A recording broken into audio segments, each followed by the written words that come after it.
Hello everybody, in today's video I'm going to show you how to set up two-factor authentication on Facebook.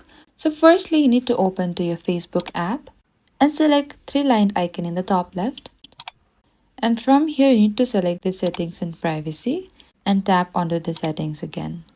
And here you need to select this account center in the top. And from the account center, you need to tap this password and security. And under this password and security, you can find there's an option for the two-factor authentication. Select there. And here you need to choose an account to set up two-factor authentication. Tap over your account. And here you can choose how to confirm it's you. You can use your authentication app, SMS or security USB as well. As I'm going to select this authentication app and tap on the next on the bottom. And here you need to first download the authentication app, and you can also scan this barcode or QR code to copy the key. As I'm going to select this copy key, and you need to go to your authentication app after that. And over here you can select this view barcode or QR code. And here you need to use your authentication app to scan this QR code.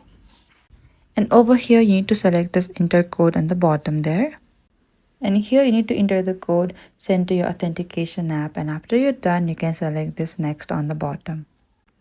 And here for your security you need to also re-enter your password and continue, and select continue on the bottom. Here again you need to enter the confirmation code from the Facebook from your Gmail account and select next on the bottom there. And this is it. This is how you can set up your two-factor authentication on Facebook. Thank you for watching this video. I hope this video was helpful.